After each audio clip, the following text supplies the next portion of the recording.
আসসালামু আলাইকুম সবাইকে। তো আমরা বাংলাদেশিরা একটু বেশি আবেগী।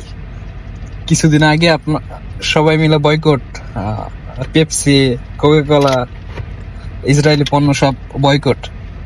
তো এমন অবস্থায় আপনার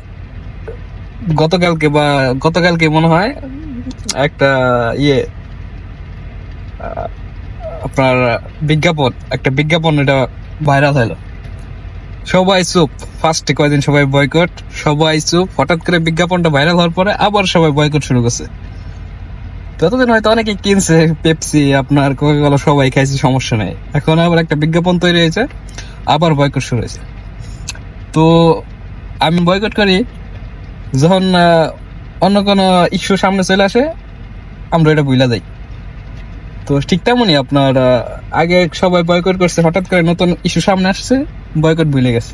আবার নতুন করে ইস্যুটা চালু হয়েছে, আবার সবাই বয়কট করতেছে। তো এরকমই চলতেছে আমাদের দিনকাল। তো